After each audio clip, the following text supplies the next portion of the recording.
Hi everybody, my name's Han Lee. 大家好，我的名字是李承翰。I am more than just a former sales rep, former banker, former wealth advisor, student, entrepreneur. Hey, so Happy New Year, 新年快乐！快乐。I got the jacket out, dusted it off just for you. Very nice, very nice. Looking lovely. Thank you. You too. Thank you. You like my working class looks, right? If I have to summarize how we met in one sentence, it will be that we met at the Ritz-Carlton Hotel in Boston on New Year's Day in 2008. So technically it's like New Year's Eve 2007. New Year's Eve. Crossing the New year. Year's Eve. Yes. The year. So before the viewers go, and the whole thing gets weird, the scenario was that my parents and I were celebrating Christmas and New Year on the East Coast. And at the Ritz in Boston, my mom went to the bathroom and met your friend, Elise. And they started chatting and wishing each other Happy New Year. And they continued chatting when they got out. Then our table started chatting as well. You, me, and Elise got on so well that we decided we'll meet again like 2 days after. Even it was a short vacation. And I think you two took me to have spicy Chinese food, somewhere around like Szechuan. Red Line. Yeah, Sichuan food. And then we went to like music stores. We went and talked about books and culture and films that we liked. And then we talked so much until midnight that we went to the Marriott bar in Kendall, MIT. Then you guys introduced me to the Reuben sandwich. So I love Boston because of that. That I went back to the UK and then applied to work pro bono in Boston that summer. So thank you so much because that was the best time of my life. You're welcome. Mine and I'm sure Elise's pleasure. So it was definitely very, very, very special. I mean, this chance meeting under parental supervision, that's very important. Yeah. Normally, I'll say kids don't do it. Don't meet some people like randomly. Meet strangers at the bar in the hotel, right? Right. And also, while I was preparing for this, I realized that there were some kind of basic questions that I should have asked you 14 years ago. It didn't matter anymore. So I'm going to ask you now. Starting with, where did you grow up? I grew up most of my life in New England, Massachusetts, New Hampshire, border of Massachusetts, southern New Hampshire. So I grew up most of my life there. I was actually born in Taiwan, and really? And I thought you were like American-born Chinese. I'm not. I guess by the strictest sense, I am not American-born. Okay. What do they call it? Like a 1.5 generation or something, immigrant. Okay. Right. I was born in Taiwan. Here until I was 4 years old, and my father was in grad school in Massachusetts. So my mom and I, we moved there. So. Do you have any siblings? I do. I have a younger sister. Her name's Amy. She's Hi, Amy. Still. So what's up? She's still back in Massachusetts. Okay. Where did you go to college? It seems like a Chinese thing to ask people about, where they go to school, but it never occurred to me that I'll ask you this question. That's okay. Get all your Chinese type of questions out right now. Where did I go to college? I went to Brandeis University. So for those who don't know, that's in Waltham, Massachusetts. It's a Jewish university. I had a very interesting time when I was there, so it was nice. What did you major in? I majored in politics, actually. Surprise. Yeah. So I mean, like basically 90% of the people would go to that school. First year or 2, I was pre-med, and then I realized this is what I wanted. I for whatever reason I liked, politics or political science, and that's what I majored in. Yeah, Okay. and minored in by chance, by accident, in was it legal studies and econ, or was it international econ? I forget, but just by accident, So How come I have friends who's got like legal, like a secret law degree? I don't know about. Definitely not a legal never expert. come up in conversations. I wouldn't pass myself off as a legal expert at all in any way, but it's just totally by accident. Took a bunch of courses when I was in college. Senior year, realized, okay, satisfied my requirements for my major, and then I was looking at other stuff, and I was like, oh, okay, well, I guess I also took courses that satisfy the requirements for this certificate and this minor, and it was long ago, but Throw it in. Briefly, what kind of jobs have you had? Oh, geez. I think after college, I worked as a paralegal for a couple years, just to see what the law field was, legal profession was like, get up close look at it. And then afterwards, I also worked as and this is how I met Elise. I was a sales and marketing associate at a local publishing company in Boston. That's how I met Elise, our mutual friend. I didn't. I didn't know that. We were coworkers. We're coworkers. I also worked briefly as a sales associate at an art gallery. Too as well. This is all prior to banking. The bank. And after that, after the bank I did that for 3 years and had an opportunity to go back to school, get my master's, and so I left that for a while, and got my master's degree, and came back and then worked in wealth management, for another big wirehouse. So where did you do your master's? I got my master's in Seoul, South Korea, at Yonsei University's Graduate School of International Studies. Yeah, I have a master's in international affairs and global policy initiatives, etc. Yeah, it's that kind of stuff. Fancy stuff. Yeah. Because I always thought that you were Korean. I think actually Elise and we probably spoke more Chinese than you and I. Hey, listen, that's okay. I mean, even Chinese people, whoever, like nobody, Asians in general, even Asians in general, like nobody would ever guess that I'm Chinese or even specifically like from Taiwan or anything like that. Most people either Korean, sometimes Japanese, It's like, and the surname doesn't help. You could be English.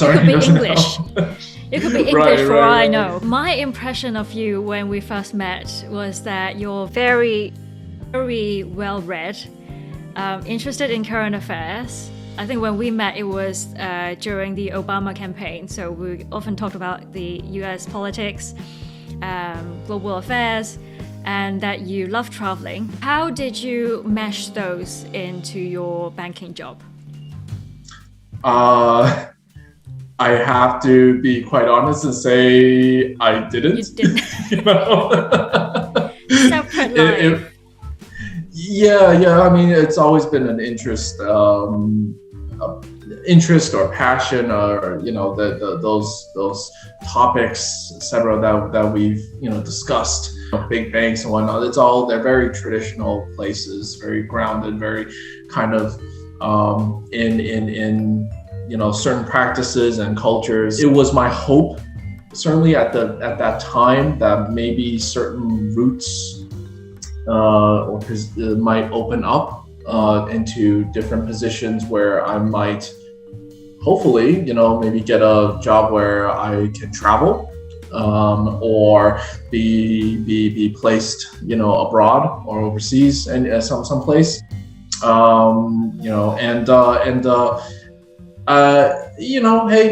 sometimes those doors don't open up, right? And then but you keep looking. When the opportunity came up where I could move abroad and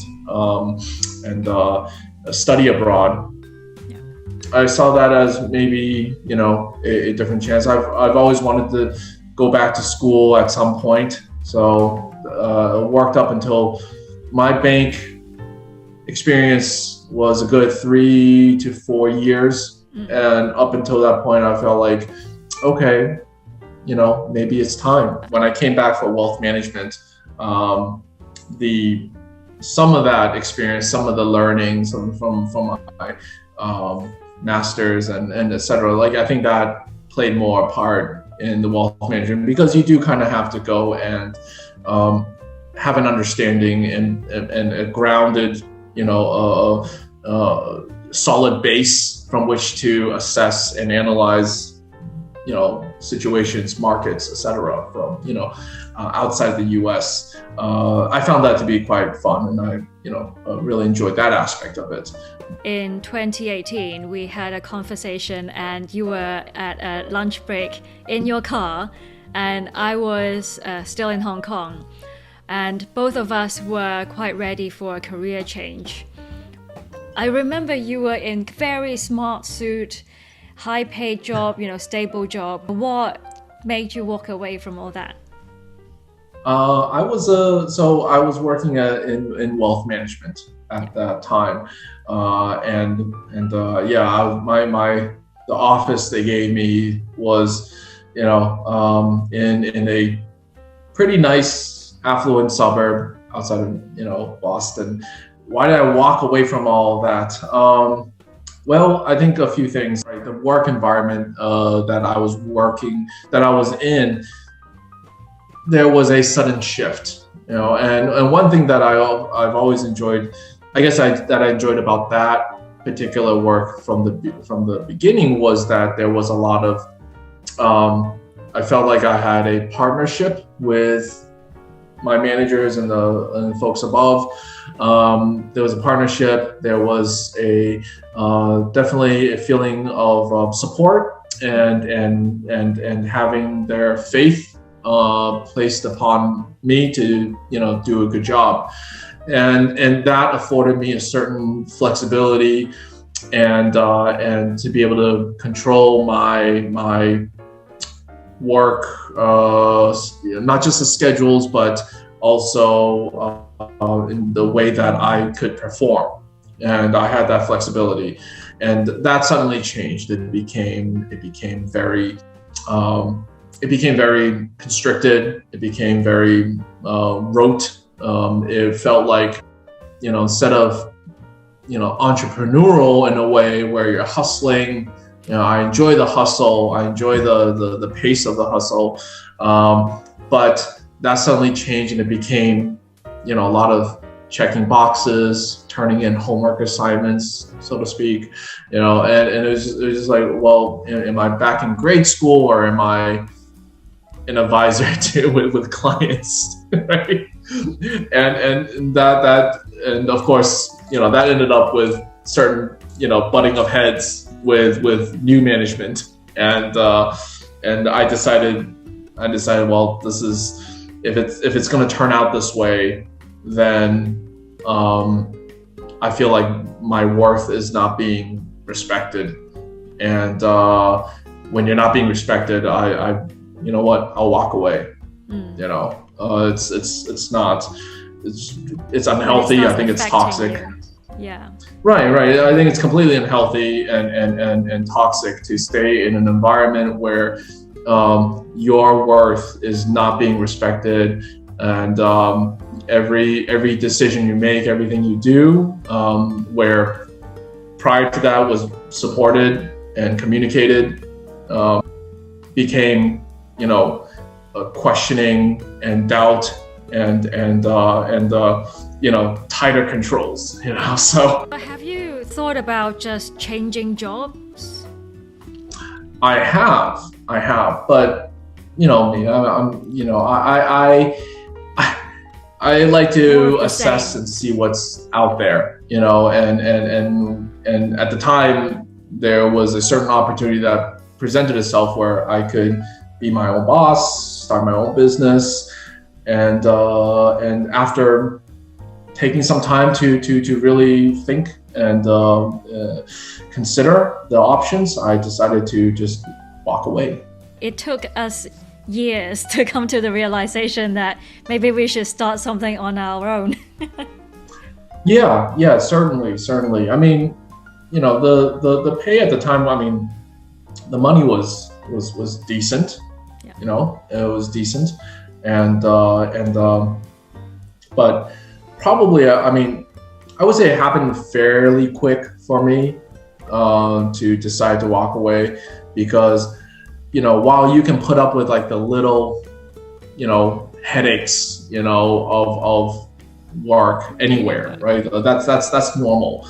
But while you can put up with that, when things get piled on, like a ton of bricks comes on afterwards, probably in the space of maybe half a year, I decided that I need to look for a way out. Wasn't it strange that back in 2008 when we met, towards the end of that year was the financial crisis, and yet we went into kind of corporate during the financial crisis, but 10 years later it was not a crisis that make us walk away, or so it's not about survival, it's more about being respected and your co-workers and valuing your talents and being able to use your experiences that actually makes a difference. I think you really hit the nail on the head there. It's I think maybe what I came to realize during that time, this was latter half of 2018. I think a lot of people are going through now with the pandemic reopenings, and you hear the Great Resignation, etc. People leaving their jobs, and a lot of them are leaving because A, they're not well compensated, 2, they're not respected or taken care of, these essential workers that we all call them, but really they're not being respected, no benefits, etc. So they're walking away, and I think for me I completely sympathize and understand with why people do that. I had that kind of experience and thinking process and everything pre-pandemic. So that's why I'm not surprised at all with what's happening, in our labor markets, especially in the Western Hemisphere. What's happening out there, because I went through the same thing. That's not cool. That's not a good feeling, no matter how well paid you are. Right. At least for me, it's just the price for me to turn the other cheek, for you to slap me again, is a lot higher. I'm very well aware of the privilege that I have to be able to make these types of choices, whereas some people don't, and it's not a criticism of any sort if somebody who's not in any kind of position to do so, to make a jump or a leap. In fact, it's really dependent, and I am very, very privileged in that sense to have those opportunities, so I'm glad that I have it. I'm very thankful, I'm very grateful for them, and I plan to take full advantage of it as much as I can. So what did you do next? What did I do next? 今天我们很荣幸请来了来自美国的大帅哥李承翰，掌声鼓励！好棒好棒！